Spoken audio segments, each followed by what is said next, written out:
Assalamualaikum warahmatullahi wabarakatuh. Salam sejahtera untuk kita semua. Pada kesempatan kali ini, saya Rinda Fenita Putri, Ina Syarifah, dan Warto Tomo akan menyampaikan hasil penelitian kami dengan judul Integrasi Postmortem Sumut dengan Basic Modeling di Lapangan Amigos Cekungan Bintuni. Dengan outline pembahasan yang pertama pendahuluan, kemudian metode, pedoman penulisan, hasil penelitian, dan yang terakhir simpulan. Cekungan Bintuni merupakan salah satu cekungan besar di kawasan timur Indonesia yang sampai saat ini memiliki beberapa lapangan minyak dan gas yang produktif.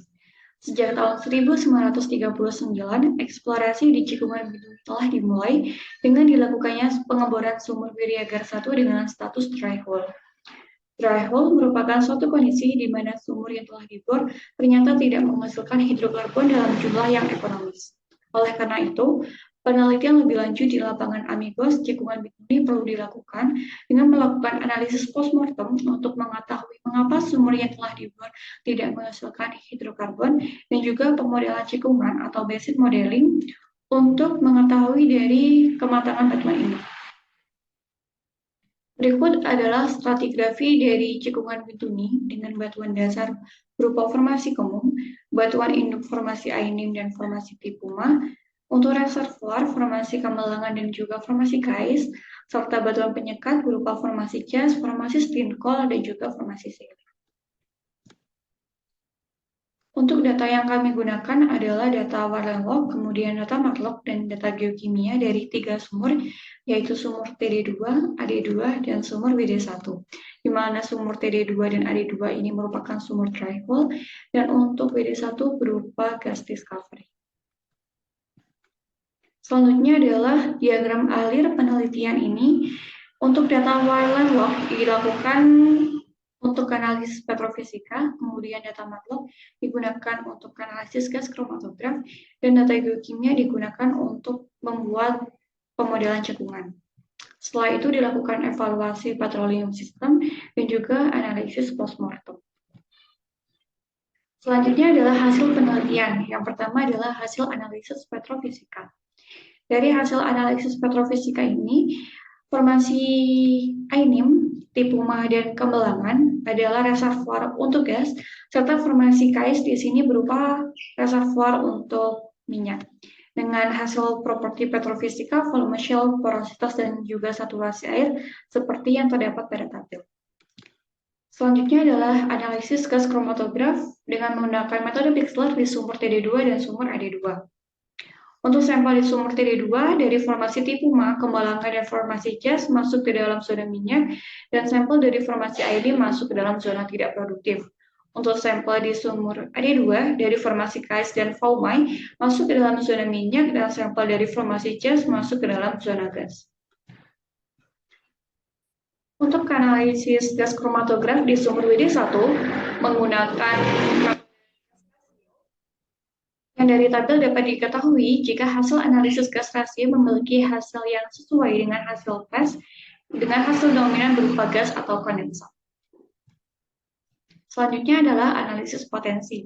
Analisis potensi dari batuan induk ini dilakukan untuk mengetahui kemampuan dari batuan induk dalam menghasilkan minyak dan gas.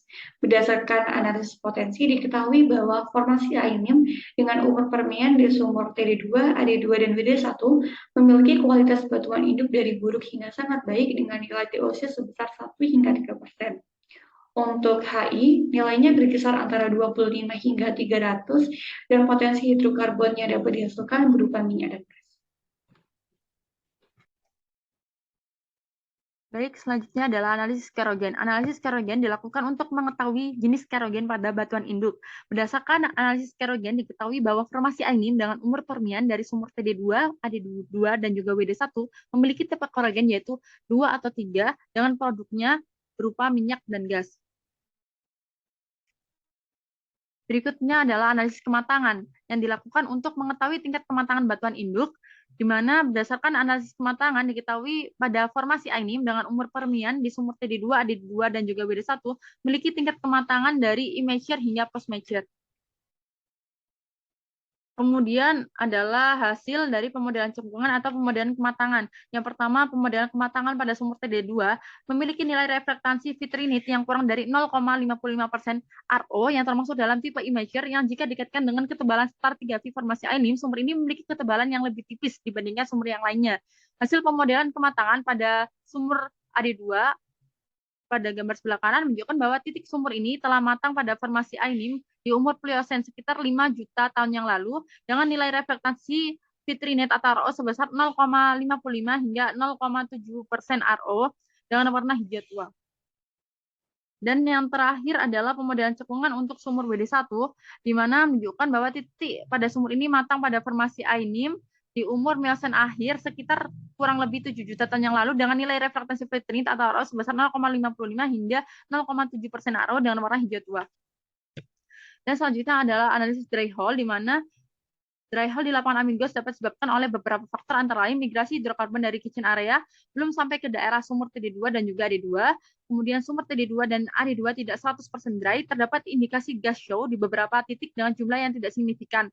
Selanjutnya di sumur TD2 dan juga AD2 didominasi oleh gas C1 yang berasosiasi dengan dry gas, bioorganic gas, atau zona water wet.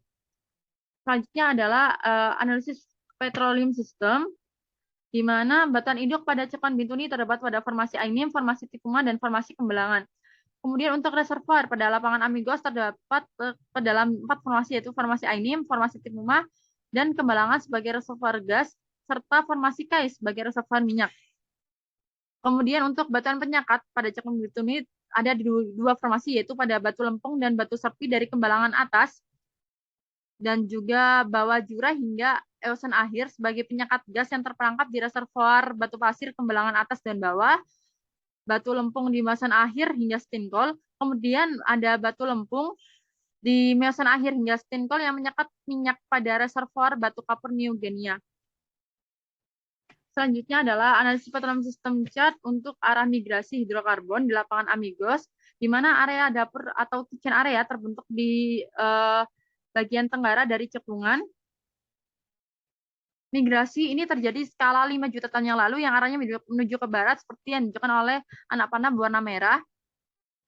Sumur WD1 merupakan sumur satu-satunya di lapangan amigos yang terbukti telah menghasilkan gas. Migrasi primer berasal dari batuan induk formasi ainim dan menuju ke reservoir di atasnya. Dari hal tersebut dapat diketahui jika di sumur WD1 ini telah dilalui oleh jalur migrasi yang telah dibuktikan oleh adanya hasil tes serta hasil dari analisis gas kromatograf metode gas rasio. Sehingga dapat disimpulkan untuk penelitian ini, yang pertama adalah tingkat kematangan batuan induk formasi ainim dari ketiga sumur tersebut berada pada tingkat kematangan yang belum matang hingga akhir. Sehingga formasi ini merupakan formasi yang potensial. Batuan induk pada formasi TD2 menunjukkan hasil yang belum matang. Pada sumur AD2, batuan induk formasi ainim matang pada umur Pliocene sekitar 5 juta tahun yang lalu, dan pada sumur WD1, batuan induk formasi ainim matang pada umur Miocene akhir sekitar kurang lebih 7 juta tahun yang lalu. Kemudian untuk dry hole di lapangan amigos dapat diakibatkan oleh adanya migrasi gas yang belum sampai di sumur AD2 dan TD1, sehingga akumulasi belum mencapai jumlah yang ekonomis. Dan berikut adalah daftar pustaka yang kami gunakan pada penelitian ini. Sekiranya itu saja yang dapat kami sampaikan, kurang lebihnya kami mohon maaf. Terima kasih. Wassalamualaikum warahmatullahi wabarakatuh.